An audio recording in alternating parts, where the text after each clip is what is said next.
Hey everyone, this is Tony Teaches Tech. I'm Tony, and in this video I'm going to show you how to download your entire Google Maps location history. Now the way we're going to do this is with something called Google Takeout, but before we do that, let me show you what we're working with here. So this is my personal Gmail account. I'm at maps, google.com/maps, and if I come over here to the left side and go to your timeline, you'll see a map that's generated with literally all of the places I've been, where I had my phone, my Android phone or my iPhone with location history turned on all the way back since 2009. So this is where I've been around the world and across the United States, and we can dive into any one of these dates. Like for example, let's go to 2019 and we'll go to August, and this is when I was doing a lot of traveling. I was in Thailand that month.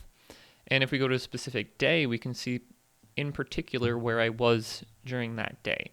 So all of these individual points of interest, all of the fact that I was driving or walking or on the subway, all that data is in here, and that's what we're going to be downloading. Another example, let's go to 2018 and we'll go to March specifically. And this is the month that I was in India and I came back to the United States, and specifically the day that I made that trip back to the US was March 8th. So you'll see that I went directly from the Taj Mahal down here in Agra, went to New Delhi, went to the airport, and then flew back to the United States. And we will look at the underlying data here, the actual data that Google's going to allow us to export and download onto our system. So basically, in essence, what we're downloading is all of this data here. Okay, so like I said, we're going to do that with something called Google Takeout. So you can go to takeout.google.com, and this has pretty much any Google service that you use, you're capable of downloading that data. So we just passed a couple of them. So your Google Drive data, you can download that. Your Google Photos data, all of that stuff. But what we're interested in is your location history data, which is right here. Now you'll see by default that everything is checked in here, but we're really only interested in that. So let's go up here, deselect all to remove those check marks, then come back down to your location history and check only that box. Now this is going to be in, they say multiple formats, and you do have some options here. So the location history itself, you can either download that as a JSON file, or the more standard file type, in my opinion, is KML. So I'm going to pick that. It's a file that stores geographic modeling information in XML format. And then you're also going to get, in addition to that, a JSON file with semantic location history, which, like I was saying, is this is what Google thinks you were doing if you're driving, walking, running on a subway, all that stuff. You'll have that in the form of a JSON file, and we'll go through that together. So let's do that. Click OK and come down to the bottom, next step.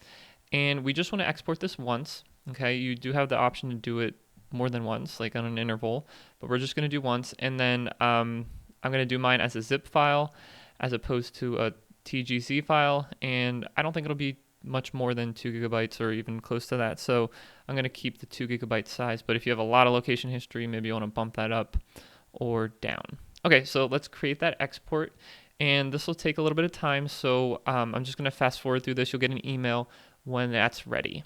All right, guys, so just a couple minutes later, I have the email here stating that the location history is ready for download. So over here, I can go ahead and do that. It is only 24.5 megabytes in size. So this will be a really quick download. And that'll download after I re-authenticate myself. That will download as a zip file. Okay, so we'll let that download. And then I'm just going to take this and drag it onto the desktop, and we can extract this. So I'm just going to double click that to extract it, and it extracts into this takeout folder. So let's open that up. And what we have here is a folder and an HTML file. So the HTML file, we can open that in our browser, and we won't spend too much time here. It's just basically an overview of what is in the location history. So the exported files, it's a one-to-one relationship between semantic location history, the HTML file, all that stuff. So let's go in here. There, you can see that now. what we're going to do is open this KML file with Google Earth. Okay, you can download Google Earth. It's a free program. Because I already have it downloaded on my computer, I can just double click on it, and that will start importing into Google Earth. And you see my cursor here is spinning, so this will take a little bit, so we'll also fast forward through this part as well. All right, so that has just finished importing. And what this basically does, so all the way back to 2012, like I said, that's my first point where I do have location history. And then it goes all the way to 2021. So what I can do, and this will happen pretty quickly, but what I can do is play through this animation to show you kind of how my location history occurred over time. So let's go ahead and do that. We'll click on this button here, and it's not the best way to present this data, but you can see these yellow markers pop up. So right now I'm in Tucson, and it already pretty much finished playing the animation. So let's go back to 2012 and show you that again. So I'm going to play that one more time. I was originally in Pennsylvania and Maryland, in the Northeast United States, and then I would take an occasional trip out west. I think you'll see sometimes me going to Arkansas, which is in the Midwest here, and then ultimately Bermuda I saw. Ultimately, I took a year to travel the world, and then I ended up in Tucson, Arizona. So not the best way to explore this data, but if you wanted to nail down on a particular date and time, you could do that. So let's go to back when I was in India. That was in February, March of 2018. So if I drag that, or actually I should drag this one here. 2018, February. All right. We'll get there. There it is. Okay, so now if I come over here around the world, find India. At this time, I was, without the overlay, I can't really tell. Actually, I can turn that on. I don't want to waste too much time, though. So that would be the borders. So I was in Jaipur at that time. So yeah, you can drag through here and see other places that I was at. So one more, March of 2020, I was in Bali, Indonesia. So let's go see if we can find my yellow marker in Indonesia. And there it is. So that's my location history down here for March 3rd of 2020. I was in Bali. Okay, so that's cool and all, but I don't think that's the best way to visualize this data. It's kind of cool to see the animation.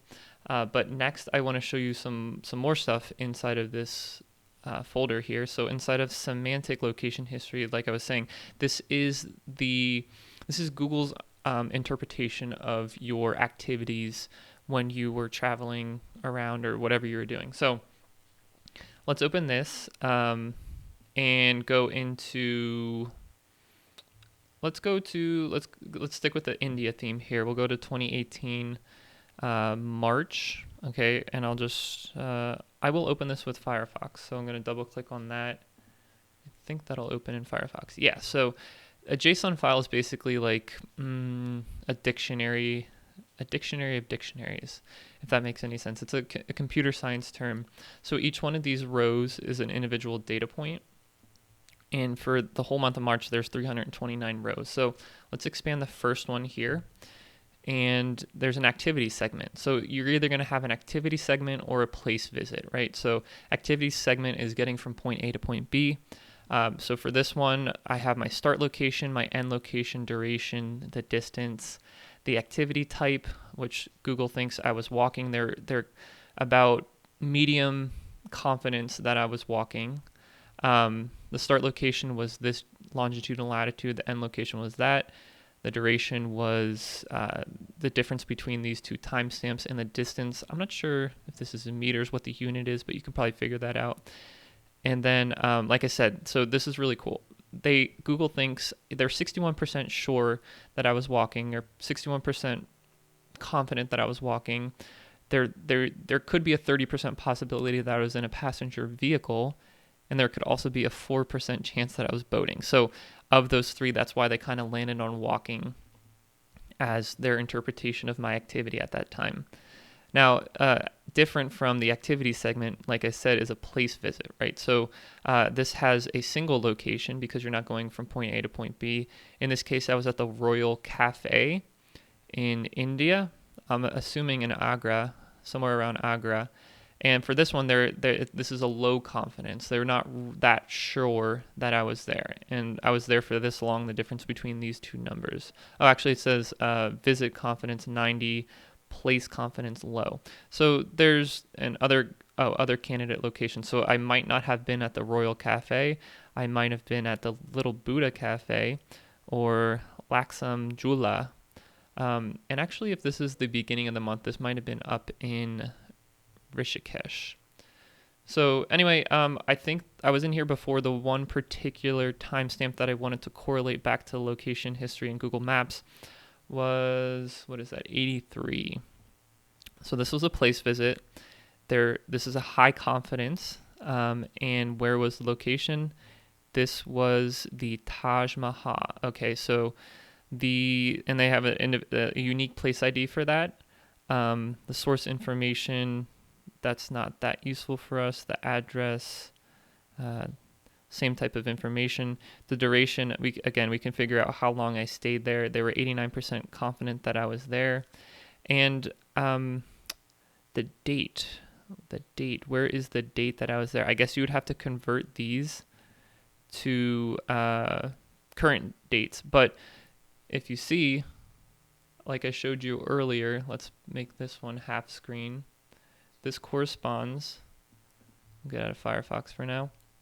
This corresponds to my actual timeline. So again, in March of 2018, so 2018 March, and what was the day that I was there? That was March 8th.